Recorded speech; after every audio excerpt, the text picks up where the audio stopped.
Welcome, everyone. Ready to take a deep dive? Today we're heading back to the very beginning, the Garden of Eden, where it all began. Ah, yes, the story of Adam and Eve. A tale that's fascinated and puzzled people for ages. Their fall from grace, the expulsion from paradise, it's all there in Genesis chapter 3. Right, and it's one of those stories that feels ancient, but somehow still relevant today, right? We'll be exploring those themes of temptation and choice, how they play out in this story and what it all means for us now. So, set the scene for us. What was the Garden of Eden like? Imagine, total harmony, abundance everywhere. Mm. Adam and Eve living in pure bliss, provided for, surrounded by beauty. You have to understand that context. It makes their choice so much more perplexing. Because, well, God only gives them one rule, right? Don't eat from the tree of knowledge of good and evil. But everything was so perfect, why be tempted to disobey at all? That's the core of it, isn't it? Some believe that tree symbolizes a boundary, between humanity and the divine, a line that was not meant to be crossed. Others see it as a test of free will, a way for Adam and Eve to show their obedience, their trust in God. Okay, so then enters the serpent, right? This crafty, deceptive creature slides up to Eve and starts whispering doubts. Yeah, the serpent's dialogue is fascinating. It doesn't outright lie, but it twists God's words. It suggests that God is holding back, that eating from that tree will actually make them more like God. Great, hold on. More like God. What does that even mean? That's one of the most interesting parts of the story. There are a few ways to interpret it. Some think it refers to moral autonomy, the ability to choose between good and evil without needing divine guidance. Others see it as a desire for power, knowledge, this kind of ambition to be more than human. So Eve, she's faced with this complex choice. On one hand, she has this idyllic life, everything provided for. But then there's this promise of knowledge, becoming like God. And don't forget, the fruit is described as so tempting.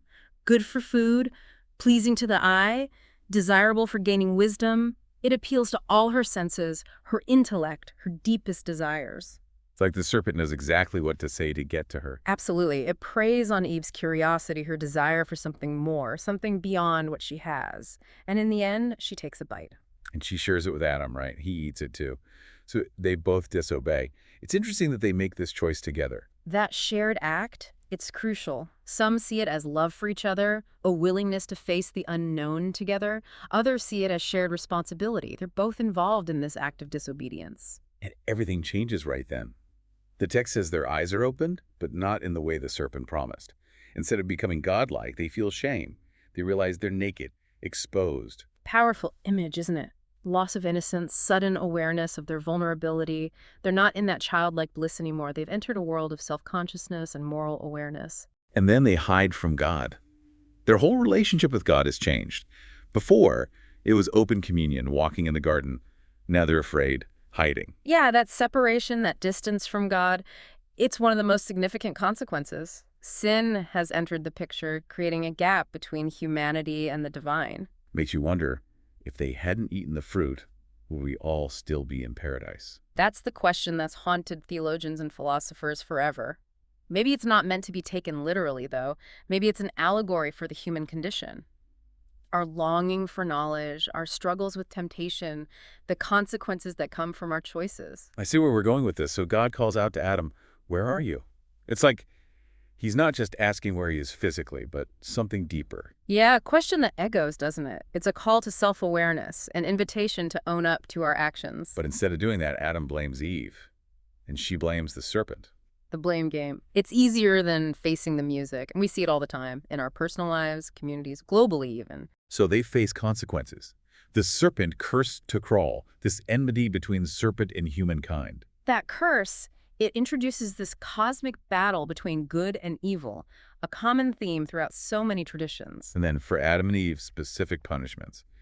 Eve, pain in childbirth, and Adam, he's cursed to toil the ground for his food. Life's a struggle now. The end of paradise, that perfect harmony shattered, ease and abundance gone, replaced by hardship and toil. But there's that other thing, right? About Adam becoming like one of us, knowing good and evil. What's God saying there? That's where things get really interesting, and we'll explore that more after a quick. It's really fascinating, God saying, like one of us, knowing good and evil. It suggests this huge shift in humanity's nature.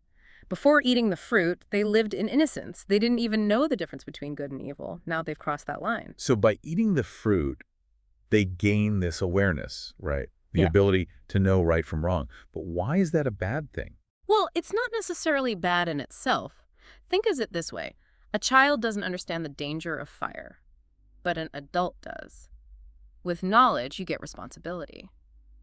Adam and Eve now have the burden of choice, knowing their actions have moral And consequences. maybe that's why they get banished. They have this knowledge, this capacity for both good and evil, and God doesn't want them to then eat from the tree of life and live forever. That's a common way to look at it. The cherubim, the flaming sword guarding the tree of life, they symbolize that closed gate to eternal paradise. Humanity has fallen, no going back. But isn't there some hope in the banishment too? It's like they're sent out to learn, to grow, to really wrestle with this whole good and evil thing. I think that's a beautiful perspective. It's not just punishment, it's potential. They get to make their own choices, their own path, hopefully learn from their mistakes. So the fall isn't just a tragic ending, it's also a new beginning. Exactly. It's the start of the human journey, with all its complexities, challenges, and possibilities. It's how we became who we are, capable of great love, compassion, creativity, but also prone to selfishness, greed, destruction. And that's why it resonates, right? Because it reflects our own lives. We face temptations, we make choices, and we live with the consequences. Think about it. What are your own forbidden fruits? The things tempting you to abandon your values, your goals, your integrity. We might not have a talking serpent, but there are plenty of modern day temptations. I guess it could be anything, really. That pull towards instant gratification, the pressure to fit in, wanting power or recognition. And just like in the garden, those temptations can be so alluring, promising happiness, fulfillment, a sense of power. But often they lead us away from what truly matters. So how do we navigate those temptations? It's not like Adam and Eve had a guidebook, did they? No, they didn't. But we can get some insights from their experience. One thing is self-awareness. Adam and Eve, they weren't fully aware of their own weaknesses, how susceptible they were to temptation. They didn't stop to think about the consequences. So we need to cultivate that self-awareness, right? Recognize our weaknesses, our own forbidden fruits, so to speak. Exactly. We need to ask ourselves the tough questions. What are my triggers? What tempts me off my path? And once we know those temptations, we can start figuring out how to resist them. Self-awareness is key. Got it. Yeah. What else can we learn from them? The power of community is another one. Adam and Eve were alone in the garden, no outside guidance. But we're social creatures, right? We're meant to be in community, to rely on each other for wisdom, guidance, accountability. So having people around us who share our values, who can challenge us, that makes a difference. Absolutely. Find those trusted friends, mentors, spiritual advisors, people who can offer perspective and support when we're making tough choices. We don't have to go it alone. That's a powerful thought. We're all in this together, helping each other stay on track, make choices that align with our values. Precisely. And maybe most importantly, this story shows us that even when we fall, we're not beyond redemption. God didn't just abandon Adam and Eve, he gave them clothing, a symbol of his love and care, even though they messed up. That's a beautiful image. It reminds us that we can make mistakes, but we're still capable of redemption, of starting over. Exactly.